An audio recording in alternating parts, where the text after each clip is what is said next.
Good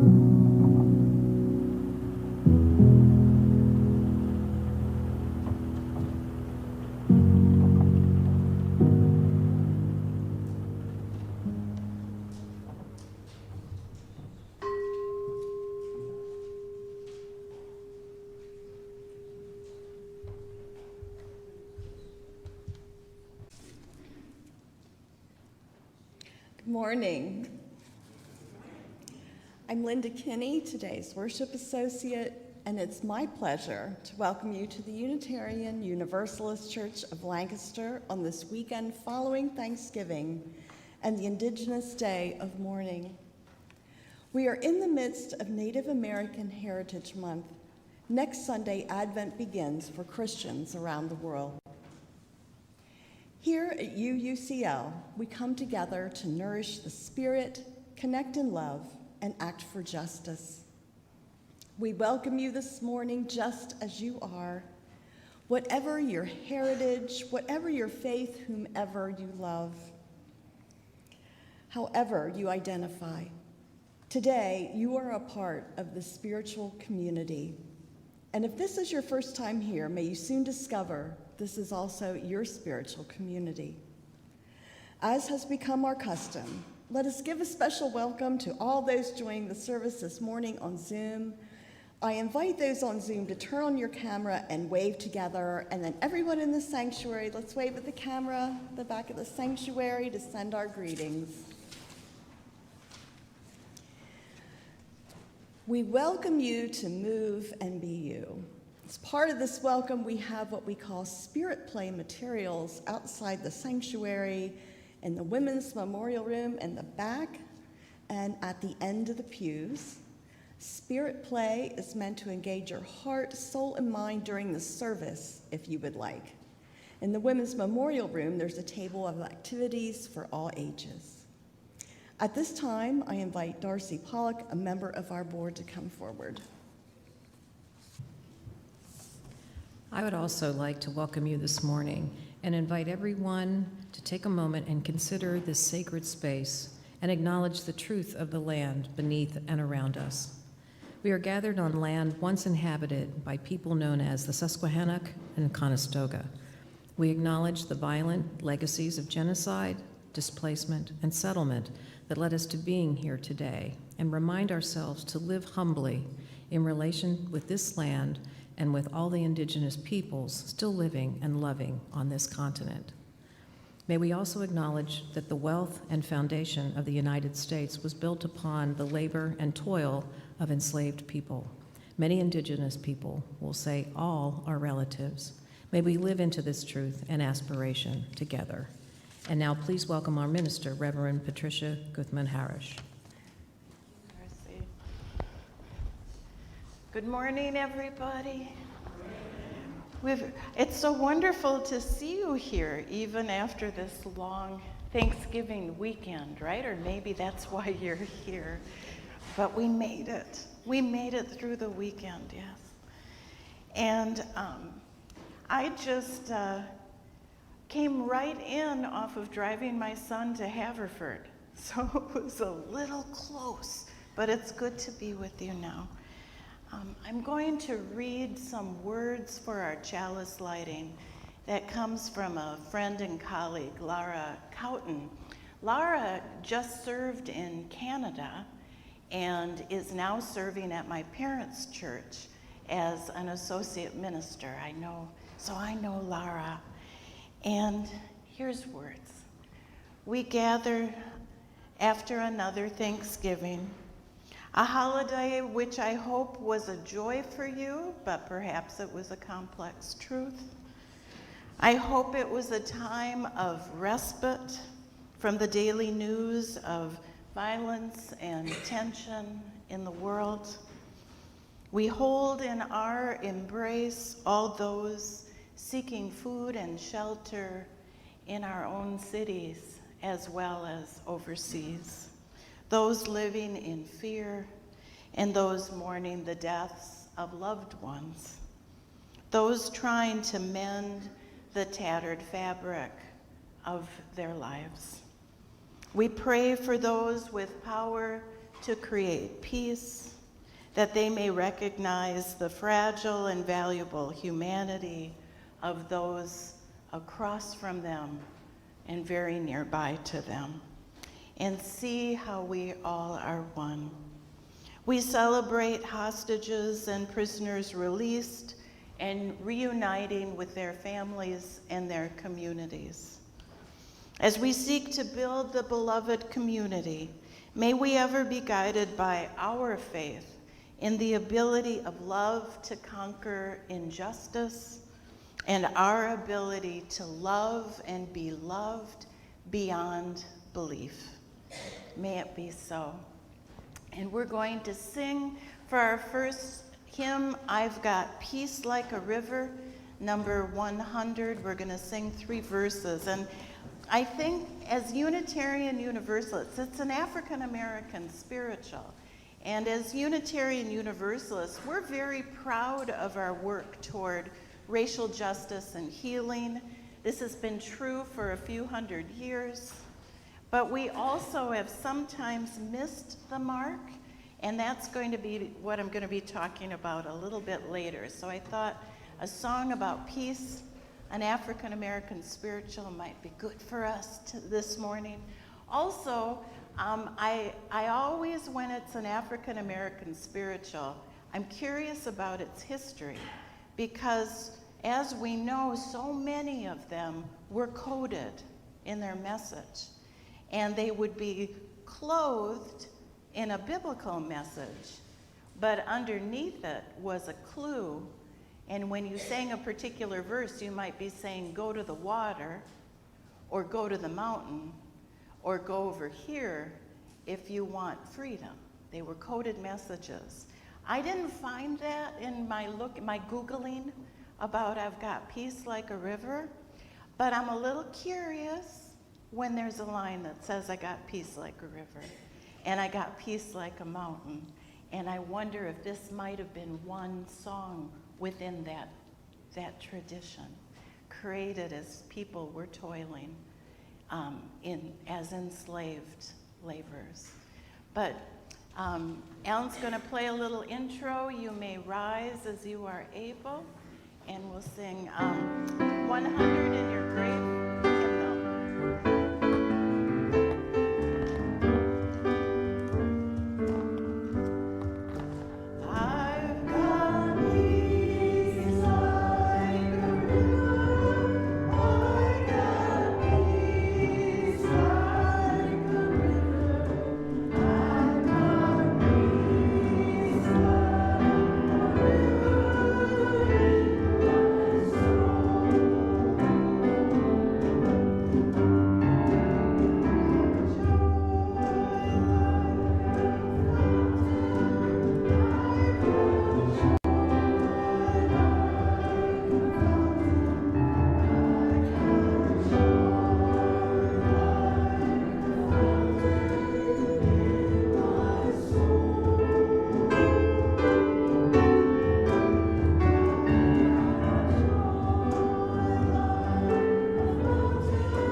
time in the service. When there's anyone who's a child in age or spirit, you can come on up, and I'm going to tell you a story of a very important figure from the 1800s who was also a Unitarian, if you want to come up. A very amazing woman. So good to see you, Anthony. Oh, more people are coming up. Oh, it's good to see you guys again, too. They helped me with the story last time. Yeah. So, I want to tell you about a woman who was born in 1825. That's a long time ago, right? That's like 200 years ago. And what was remarkable at that time, I don't know if you know what slavery was about, when people thought it was okay to own people and keep them as like possessions. It was an awful time if you were an African person who found your way in the United States. And Frances Ellen Watkins, born in 1825, amazingly, in Maryland, which was a slavery state at the time, was born to free parents. And she also found her way, what was very sad, as soon as she was born, very shortly after both her parents died, and she went to live with her uncle. But the good thing was, her uncle had a school for black children. Another very unusual thing for a black girl, a free black girl, to be able to go to school for black children. And it was a very good education. But another unfortunate thing is she had to leave school when she was 13 or 14. But the lucky thing was that she got to work for a family, and she got to work for a family as a domestic servant, so still free. And they had a house full of books. Do you like books? I love books.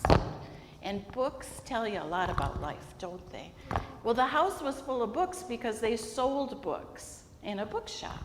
And they said, when you have spare time, feel free to read all you want. So she was, in many ways, self-educated. And she started to write poetry and short stories. And she had a collection of essays and poetry published by the time she was only 20. And she was one of the first African Americans and African American women to publish short stories, as a matter of fact, this Frances Ellen Watkins Harper. Well, something happened in the country, and it was called, in 1850, the Fugitive Slave Law. And what was horrible about this law is people like Frances and her family, who were free slaves, with very little, people could capture people who were free. The African Americans could capture them with very little evidence and put them into slavery again. So she and her family left Maryland. She eventually found her way to Pennsylvania, met people who were part of what was called the Underground Railroad that helped enslaved people find their way to freedom, and maybe have peace like a river and go up the river, or have peace like a mountain and go to the mountains and get to freedom, right? And through that experience, she found her path in life, and she ended up being a lecturer all around the country to convince people that slavery was awful, which half the country knew, a lot of people knew, and some people didn't. And many people were influenced by her. In her meeting people involved in the Underground Railroad, she met Unitarians in Philadelphia. Her church she grew up in was the African Methodist Episcopal Church, which she remained active in, but she also became a member of the Unitarian Church in Philadelphia. And actually, she, through Frances, a lot of other African Americans became members of that Philadelphia Unitarian Church. So a few unusual things here. Free black woman in the 1800s who was educated, was an influential published writer and lecturer. They said her voice was like poetry, and very well-reasoned arguments, which were very convincing. And she was part of churches, integrated churches, like the Unitarian Church in Philadelphia, and convincing more. Now, just as the Civil War was approaching, and that's when there was a fight between the North and the South in the U.S., she did marry a man, and that's how she got her last name, Harper. They had a little girl. Unfortunately, I mean, her life was just, unfortunately, he died after a few years. And she went back to lecturing again. And after the Civil War, she became a suffragette. And with the Unitarian ladies who fought for women's rights, she went on to lecture for women's rights too. Her words, Frances's words, helped Americans understand their common humanity and common yearnings that no matter the color of their skin, there was justice and equality for all. She saw and knew it would happen. She remained confident always that one day there would be liberty and justice for all. May she be an inspiration for us to keep on working to make sure that vision happens. Yeah. And so you guys can all go back to your seats. We don't have a program today for kids, but you're welcome to use the art materials in the pews and back in the Women's Memorial. And we're going to sing Spirit of Life, which is 123 in our, 123 in our great hymnal. As you go to your seats. Thanks.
Able to be with you last week for Thanksgiving. Elizabeth and Eli, I understand, led a beautiful service on gratitude and thanks space giving.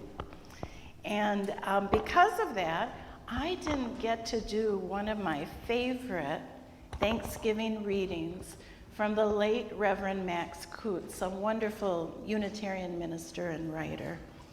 So at this time of prayer and meditation, I want everyone to hold in your heart those people in your lives that you give thanks for, and also those people who may no longer be with us, who you think of often, but also hold gratitude and thanks for in your heart.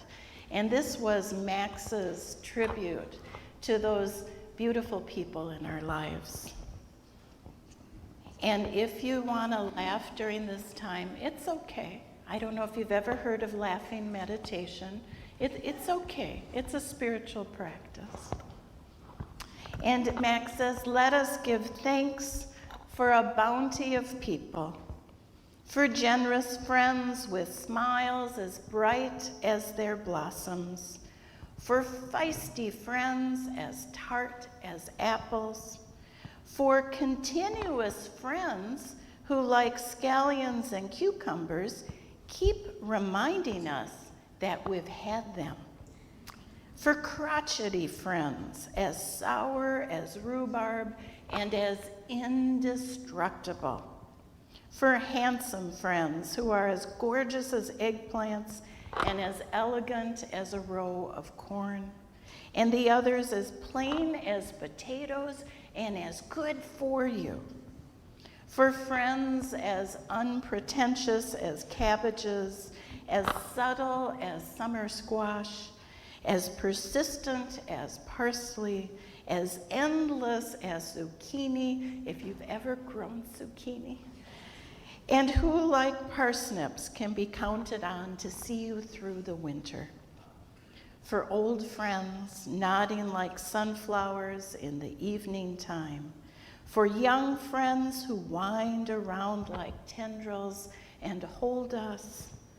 We give thanks for friends now gone, like gardens past that have been harvested, but who feed us in their times that we might live. May you know folks like that. May it be so. And at this time, we hold joys and sorrows and complex truths in our hearts. They're sitting there now, and this is a time to really recognize they're there, yes? Linda will lay stones as I name out loud a few joys and sorrows, and then I'll be inviting you up as you wish in silence to lay stones as well. May they be like a seed that grow compassion and joy and understanding. And of course, I'll begin many stones for all that is unfolding in Israel and Gaza and the West Bank.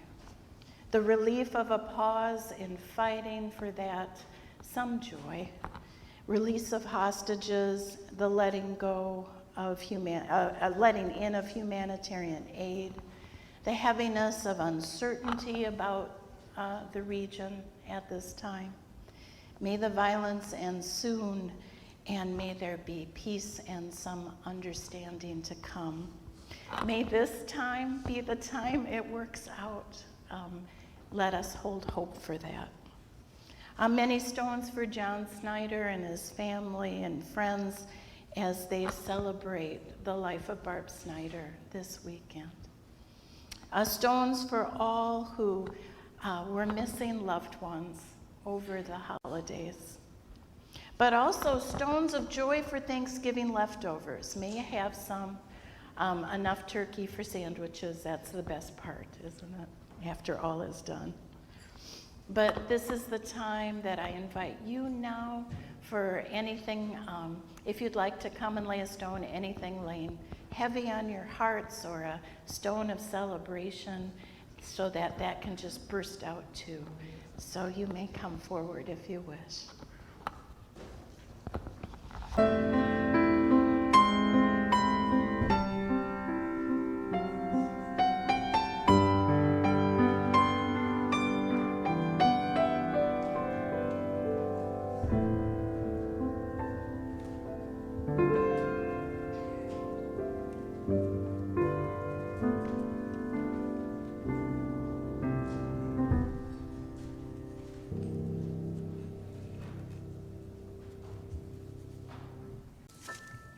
Okay.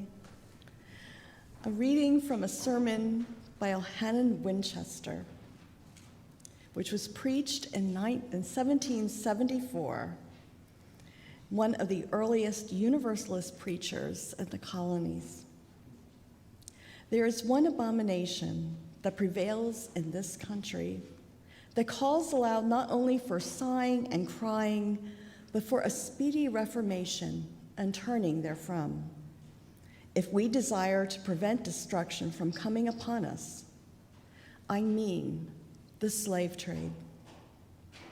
The very principle upon which it is founded, from which it springs, and by which it is carried on, is one of the most base and ignoble that ever disgraced the human species. Having considered the principle from whence it originated and to which its existence is owing, I pass to mention the horrible manner in which it is carried on.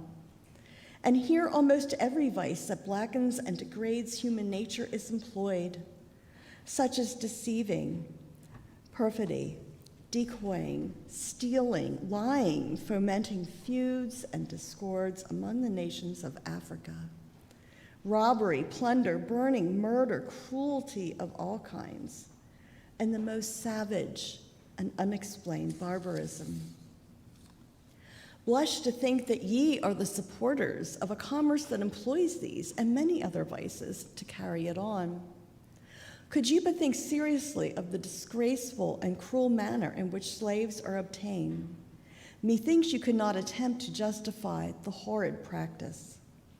Numbers are stolen while going out on their lawful business, are never suffered to return home to take leave of their friends, but are gagged and bound, then carried on board the vessels which wait for them, never more to see their native land again, but to drag out a miserable existence in chains, hunger, thirst, cold, nakedness, hard labor, and perpetual slavery.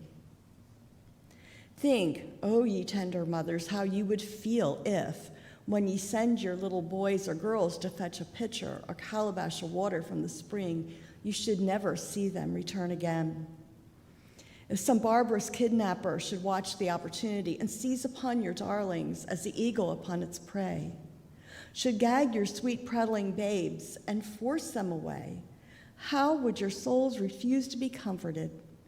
Such is the pain that many mothers feel in Africa, and God can cause it to come home to yourselves, who contribute to such an abomination as this. I think it's important for all of us to understand. I think we usually just presume that slavery was accepted early on in the United States, but Reverend Winchester was preaching like this all over the place, that the country was divided from the beginning about the inhumanity of slavery. Some still would hold slaves just because they knew not another way to do it financially. Some would excuse slavery because they knew if they made a big fuss about it, the country would end up in war. And they were trying to hold at bay that specter, but it ended up happening anyway, didn't it? And if we're going to talk about Unitarian Universalist history in racial healing and justice, it starts from the very beginning. It starts in the time of the colonies, when Unitarians and Universalists were preaching and were gathering in here. That sermon was before we even were an independent country. It was 1774, even before the Declaration of Independence. As I was saying, I grew up a Unitarian Universalist in the 1960s, which was a pretty amazing time to be a Unitarian Universalist. Many of the adults and youth alike were long-haired hippie people. You know, I had a friend in church who said, whose father was a college professor, and he said, "There's nothing to rebel against. My parents are the most outrageous rebels there ever was," right? And we were encouraged to, well, my father and mother were kind of PTA he was a button-down accountant, you know, but still they were a part of the Unitarian Universalist Church. They were rebels in a more quiet way, right? We were encouraged to, at church, we were encouraged to join protests. The adults were civil rights activists and feminists. Our congregation held and supported LGBTQ congregants and families, folks coming out and transitioning. That was a part of my growing up. And I was so proud of being UU, because I thought we always were the leader in upholding the dignity and worthiness of all people.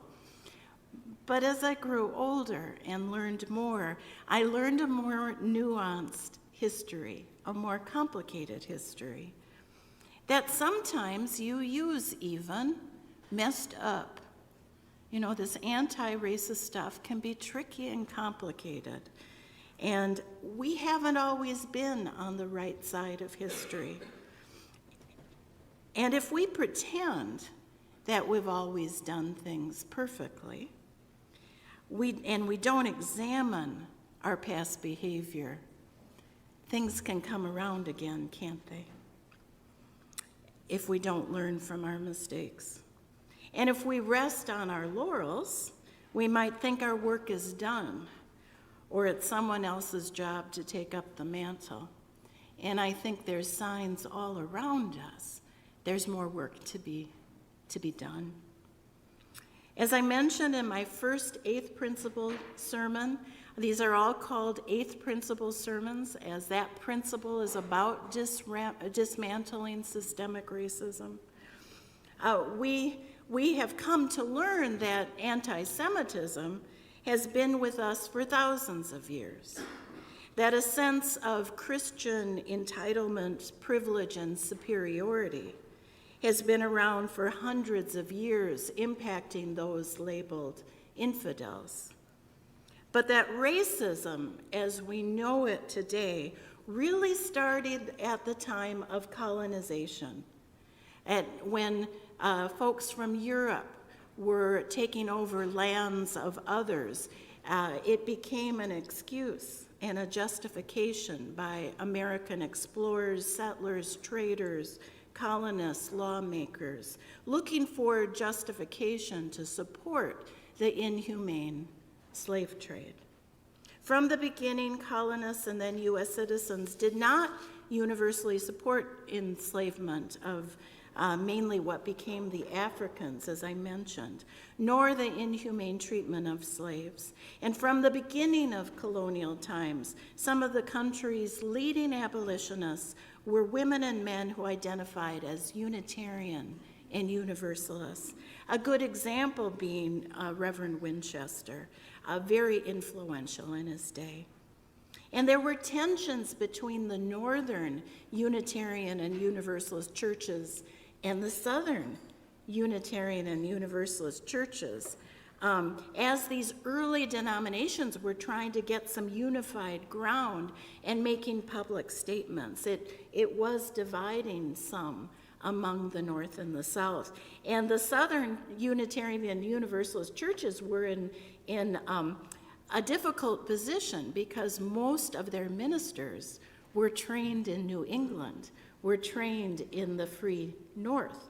And so you might end up being a Unitarian Universalist congregation in the South who supported slavery, but your minister was preaching against it. There was a little tension in all of that. There were prominent Unitarian and Universalists who signed the Declaration of Independence. Two Unitarians, John Adams, and who we know became president, yes, and William Ellery, along here I believe, his grandson, William Channing Ellery, is in our windows. We don't know exactly what William Ellery's position was on slavery, but we know that William Ellery Channing became in his later years a very strong abolitionist, both from what he viewed in the U.S. and also when he was convalescing in the West Indies and saw what was happening there. But we know for sure about President Unitarian John Adams, And also medical doctors, Benjamin Rush and Josiah Bartlett, were signers of the Declaration. They were Universalists. Now, the whole constitutional delegation debated about whether the statement that all men are created equal would include women and would include people of color. I don't think any of them felt that Native Americans were included in that statement. They debated about whether they should be more specific. Abigail Adams even wrote a letter to her husband, "Don't forget the women." Well, they all decided to, and they didn't include the African Americans. But we do know the Unitarians and the Universalists who signed were anti-slavery. John Adams was very open about the fact that he did not support slavery. He himself only employed free men and would remind people of that somehow he could afford to live a good life and still just hire free men. Dr. Benjamin Rush felt human beings were naturally disposed towards freedom, all human beings, and were capable of being free men. He was committed and a prominent abolitionist. He wrote, "I need say hardly anything in favor of the intellects of the Negroes or of their capacities for virtue and happiness, although they have been supposed by some to be inferior to those of the inhabitants of Europe. The accounts which travelers give of their ingenuity, humanity, and strong attachments to their parents, relations, friends, and country show us that they are equal to Europeans." It's kind of peculiar that Benjamin Rush did end up purchasing an enslaved boy, but he was freed in 1794. And while he felt African slaves were capable of being full citizens, he doubted the same potential for Native Americans. It is written of the other Universalist signer of the Declaration, Dr. Josiah Bartlett. This was written of him. "As a matter of course, when the anti-slavery agitation arose, the doctor was on the side of freedom, and his trumpet gave no uncertain sound. According to his means, he contributed as much to the furtherance of the cause as any man in town. He at once became a stockholder in the Underground Railroad, paying but little regard to his constitutional duty to return those bound to service. 'Tis true that on many occasions he bore fugitives in his personal old chaise one stage on their journey, and at riding at headlong speed at great distance." Following in the footsteps of his mother Abigail and his father John Adams, John Quincy Adams was another early American known for his staunch anti-slavery stance. In the House of Representatives, John Quincy demanded that petitions against slavery be heard despite a gag rule. In his day in Congress, to avoid conflict, there was an understanding that there was a gag rule, and no one shall debate anti-slavery. But he fought that to no end so that he could petition against slavery. He repeatedly spoke out against the organized political power of the slave owners who dominated the southern states and made sure they had their representation in Congress. He was vehemently against the annexation of Texas and the Mexican War because he felt that this was a way to extend southern states and slavery. John Quincy Adams, took delight in the fact that Southerners would forever remember him as, quote, "the acutest, the astutest, the archest enemy of Southern slavery that ever existed." Yes, he was one of ours. He was Unitarian, raised Unitarian. He was well known for the defense of Africans who seized control of the Spanish ship La Amistad, on which they were being transported illegally. There was no longer supposed to be international trade of African slaves at that point. Adams won their freedom with the chance to stay in the United States or go back to Africa if they wanted to. He never billed for his services for that Amistad case. Not all the prominent Unitarians and Universalists were anti-slavery. In 1850, one of our Unitarian presidents, besides John and John Quincy, and Howard Taft, and there's others, in 1850, another Unitarian, President Millard Fillmore, signed the Fugitive Slave Law, the one that troubled Frances Ellen Watkins Harper's family, because it made it so easy to round up freed slaves and put them back to slavery. He thought it was a compromise that would hold off the war with the South. A lot of the Northern Unitarians did not agree that that was appropriate. This was also Unitarian John C. Calhoun, vice president under both John Quincy Adams and Andrew Jackson, our favorite Andrew Jackson, right?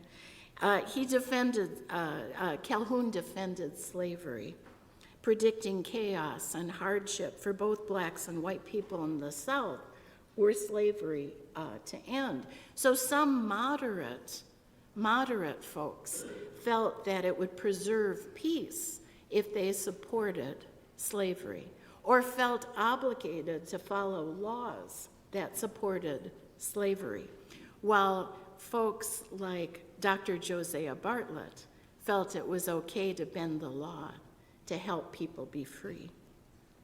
The same year of the Amistad case, the Universalists held their first of several anti-slavery conventions, of course in the North, not in the South, in Massachusetts, followed by annual conferences that declared slavery inconsistent with universalism.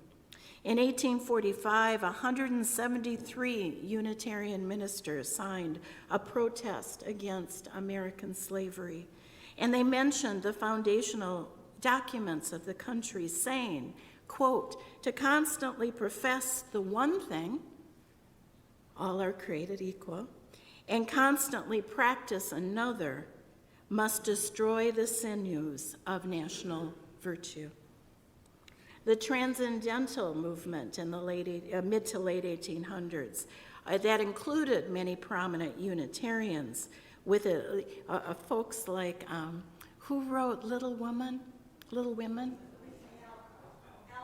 Alcott, the Alcott family were transcendental Unitarians. Their emphasis on self-culture and moral growth, requiring human freedom, added some energy to the anti-slavery movement. Although most were opposed to slavery itself, not all Unitarians and Universalists supported what was known as the abolitionist position. I mean, I think we all think that anti-slavery was synonymous with abolition, but many morally felt slavery was wrong. The abolitionists, like Francis and Reverend Winchester, said, right now we need to end this immorality.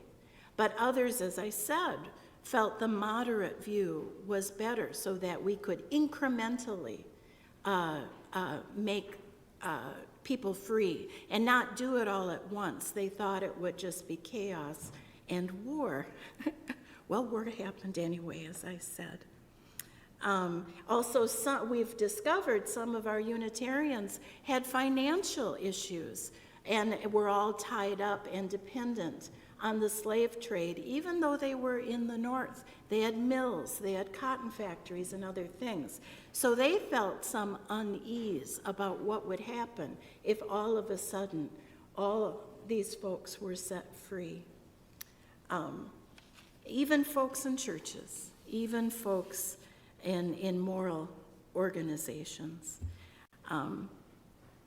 When Unitarian President Millard Fillmore signed the Fugitive Slave Act, his aim was to protect personal property and the Union. And he wrote to Daniel Webster, quote, "God knows I detest slavery, but we must endure it and give it such protection as is guaranteed by the Constitution, till we can get rid of it without destroying the last hope of free government in the world, for they were certain the Union would fall apart. But it went too far for so many, that Fugitive Slave Act. Unitarians and Universalists were among the Protestant denominations who early on wanted to, and now I'm going to move to Native Americans. We were among those who felt the right thing to do was to disseminate Christian knowledge and religious instruction to the Native Americans, to civilize and Christianize them, and economically disadvantage white people. They felt that morally improving the indigenous would lift them up. And as we know, even the removal of some children from their families so that they could be assimilated, all for their better good, was the opinion of many educated, upstanding folk at the time. And we know the devastating effects of that. In 1870, President Ulysses S. Grant invited some of the prominent Protestant denominations to take over management of American Indian reservations and agencies. And he hoped this would cut down government corruption going on there and also would help, quote, civilize the Indians. The American Unitarian Association of the time accepted the charge and oversaw some of the reservations in Colorado, occupied by various tribes such as the Ute people, and it consisted of about 8,000 people. And eventually the mission was moved to Montana, and they established the Montana Industrial School for Indians. And we were associated with some of the various Indian schools. There's a long history of ways in which we may have hurt and helped the Native American. It wasn't until the 1970s, as a denomination, we really became allies with Native Americans in support of Indian rights and issues, and started to do more work towards how do we center Native American voices in our congregations and our denomination. I'm going to jump forward to 1961, those exciting 1960s, when Unitarians and Universalists merged. And it was the beginning of the civil rights movements that spawned so many other movements. In 1965, Martin Luther King Jr. called for many people, but especially ministers, to come to Selma, Alabama, where we know the horrible conflict over the Pettus Bridge, to demonstrate for civil rights. I'm thinking of Bloody Sunday. And several Unitarians answered that call. 2 ended up losing their lives during that time. Viola, I never know how to pronounce her name. It's spelled Liuzzo, and maybe Luzo, or I'm not sure. She was I'll call her Viola. She was a 39-year-old mother from Detroit. She had a few kids. She participated in the Selma to Montgomery marches and helped with coordination and logistics. And while shuttling back fellow activists to Montgomery Airport, she was fatally hit by shots fired from a pursuing car of Ku Klux Klan members. Reverend James Reeb was a white minister. Viola was white. Reverend James Reeb, a white minister who was a civil rights activist, father of 4, in his 30s as well, I believe, participated in the marches in Selma. And he and a couple of other UU ministers, as they were leaving a restaurant, were badly beaten by probably Ku Klux Klan folks, but certainly segregationists. And Reverend James Reeb was beaten so badly he died from his injuries. And I think through that, so many Unitarian Universalists started to say, it's us. We're the ones who are anti-racist. We're the good guys. And we're fighting against the bad guys. But during the 60s, being white allies, although we had many folks in our congregations, for the white allies, it became more difficult as many who were black became more activist. And there was more fear among white allies that there would be violence, and that violence would turn to riots. So how to support the black movement, which it was many different people, it wasn't just one group or another, became more complicated. And in the 60s, it came to a head, and it seems that it was after a particular meeting. The UUA Department of Social Responsibility called an emergency conference on the UU response to the Black Rebellion, which kind of tells you what they had in mind, in 1967. Some 135 UU participants and 37 African American UU participants gathered. 30 of those 37 delegates withdrew to form a black UU caucus, and they developed a list of what they called non-negotiable demands for the UUA Board of Trustees. Their core demand was to establish a Black Affairs Council by the Black Caucus, where actions would be determined by the Black Caucus on behalf of the UUA. They asked to be funded for 4 years at $250,000 a year, and the funds would go for grants to fight political repression and economic exploitation in the black community, to support black cultural expressions and community education. And in addition to overseeing the grants, the proposed group would allow members to explore their identities as black UUs. And there was hope that UU blacks would have more self-determination and a voice in the denomination. But after that was done, there were great splits. There were splits among white allies. There were splits among black UUs. Some black UUs said, I wasn't consulted about your actions. I didn't support your actions. You don't represent me. And for the next few years, there was every General Assembly, there was some conflict and some hurt, and some people, both white and black, who left the congregation because of these tensions. There are still hurts today that are being mended, and there still are people returning, which is a good thing. And it really informs why we take so seriously this messy work of anti-racism. Some other things happened during that time. The creator of Kwanzaa, much of his work with black culture came from a grant from the UUA during some of this time.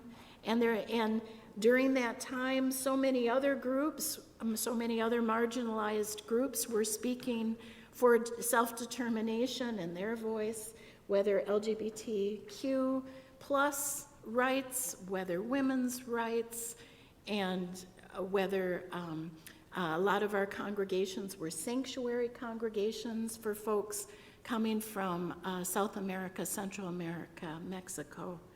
The work continues. The work continues to figure out how best to hold this place that we say honors the dignity and worth of all, how to center the marginalized voices and be part of decisions that are made, and the worship be open and everything so all feel welcome.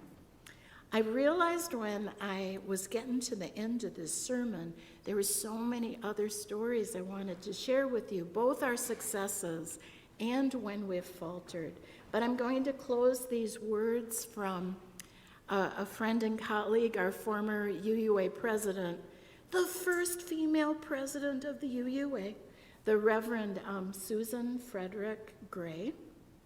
And she says this: to do the work of culture change, to live into anti-racist, anti-oppressive, multicultural practices of the beloved community We need abiding compassion, grace, and practices of solidarity and mutuality. These are antidotes to the perfectionism and paternalism that continually reinforce barriers and separation that pull us apart from beloved community. And it offers us one of the most important lessons for that work, that the liberation we all need starts with centering the leadership and experiences of those most directly impacted by systematic racism and oppression.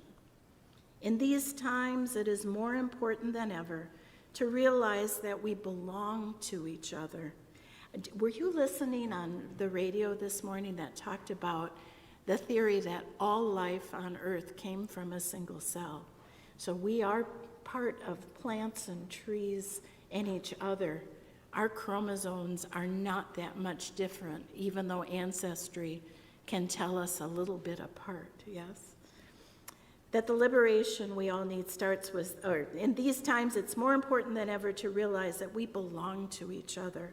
We are of the same substance, and we share a responsibility for the conditions and qualities that define our relationships of interdependence across the globe and with our planet.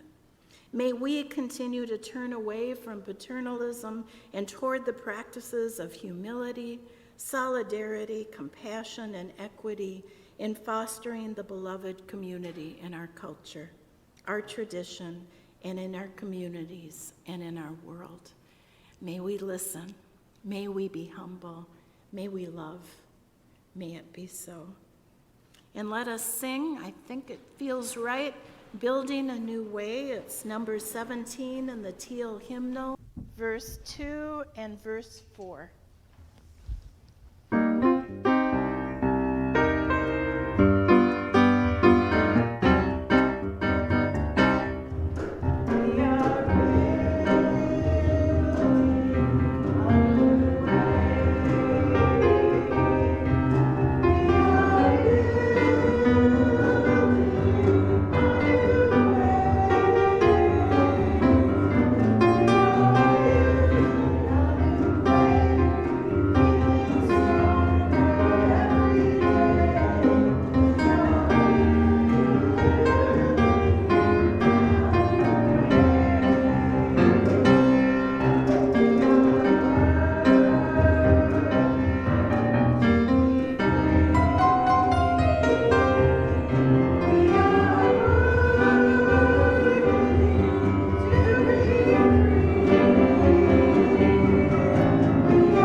This is the time in the service when we will pass the plate and accept your offerings. You may also go to our website to make a donation online. And a portion of the offering will be shared this month with Lancaster Food Hub. Serving the community since 1947, Lancaster Food Hub's vision is to serve anyone in need of food, clothing, shelter, believes in the dignity of all individuals, and is motivated by faith to welcome all and to assist all in need. So the plates may now be passed. Do look to our weekly email newsletter, the Love Letter, for weekly need-to-knows and events at UUCL, as well as our Facebook page and website calendar. To sign up for the newsletter, look to our website or contact our office. UUCL and the UU Congregation of York are having a virtual collection for the Central Pennsylvania Food Bank. Look to the love notes for instructions on how to participate. On Saturday, December 2nd at 1 p.m., our Spirituality of Making offering will be crocheting. On December 9th, we will be having a holiday gathering hosted by Spirituality Making and with a Walters Unitarian Trust grant. Please look to the love notes for volunteer opportunities. Do also note that many of our holiday activities are noted on the back of your order of service today. So be sure to take that order of service home, hang it up in a place where you can see it so you will know what activities there are. Every Sunday, we like to gather together and enjoy coffee, tea, and conversation, and we are doing that today after the service, so we hope you will join us. And if you would like to help make that happen and also clean up, please do touch base with Darcy, our board member today, or Carol Campbell. Raise your hand again, Darcy, so they know. And after the service, y'all can go over to Darcy to sign up to do coffee hour. Next week's Sunday service will be a blue and jazzy Christmas led by Reverend Pat along with our UUCL Jazz Ensemble. We gratefully receive your generous gifts freely given this morning and dedicate them to the work and aspirations of this congregation. So let us join together to read in unison the affirmation of faith. It's found in front of our gray hymnal, and on Zoom, I believe it appears in the chat. We will read it first in English and then in Spanish. Love is the spirit of this church, and service is its gift. This is our great covenant, to dwell together in peace, to seek the truth in love, and to help one another. El amor es el espíritu de esta iglesia, y el servicio es su ofrenda. Esta es nuestro gran pacto, el convivir unidos en paz, el buscar la verdad, amor, y ayudarnos unos a los otros.